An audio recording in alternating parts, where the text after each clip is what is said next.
life, because unfortunately, someone's going to Google you, and you're going to either be invisible, visible, or an expert.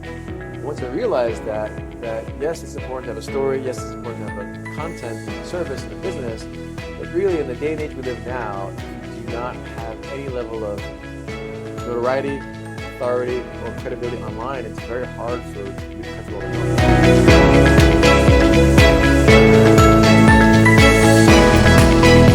If we were to increase the number of women sitting on the other side of the screen, evaluating investments at 10% per year, we could be at parity in less than 10 years, right?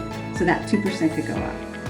The other thing that he shared, it is just creating more GPs, right?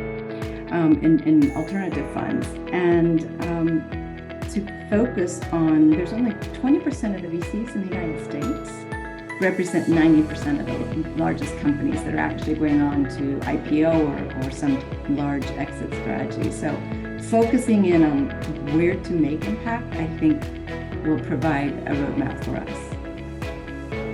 I agree with you, Brenda. I mean, if we look at just the historical pattern, we have got 20 years ago, you wouldn't necessarily see women running any VCs or LPs. That just wasn't such a welcoming space for women. 10 years ago, it was getting better, and now we're starting to see that shift and that change happening, where there is a support in our initiatives to ensure that women are on the LPs, and they're helping to make those decisions of where to invest funds, and really looking to diversify the strategy. Whether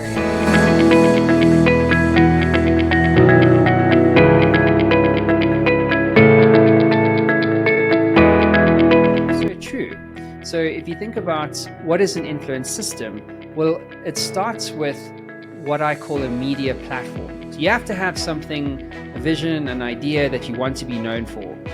So whether that's the Matt Brown Show, the home of the extraordinary, or Martin Rowinski, Boardsi, and what you're trying to do with boards and leaders and things like, you need to have something that you personally, not your business brand, but you personally are going to be famous for. And maybe people are like, well, I don't want to be famous. Well, if you don't want to be famous, it's not about having loads of followers. It's not necessarily about being famous, but it's about having an idea out there that the world and you care about, and then building components of your system around that idea over time. So as an example, a best-selling book, right? I meet so many CEOs and they say, Matt, I've got 4 books in me. I just don't have time for one. Right? So a book is an idea, it's a component of a system. Yep. Then if you think about a podcast, right, or a media platform, it's such a powerful thing. Like what you're doing with Boardsi and what I've been doing with my show, it is such a powerful way to generate mutually beneficial relationships, grow networks, open up sales opportunities. I mean, I'm using my show now as a lead generation tool. So I can get into any CEO's boardroom if you like, or I can meet with any CEO, just because of the story and the value around my show.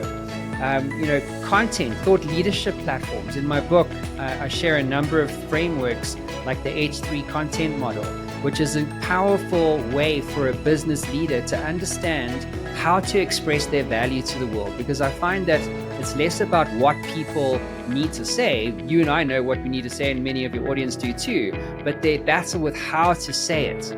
And so when you think about how you add the thought leadership platform, the podcast, maybe it's a YouTube channel, a best-selling book, maybe it's 300 digital assets, and you start to bring that all together, plus podcast tours, all this kind of stuff. Over time, if you look at a year and you think about a quarter running 4 quarters every year, that you bite off a component every quarter on a new component of your system.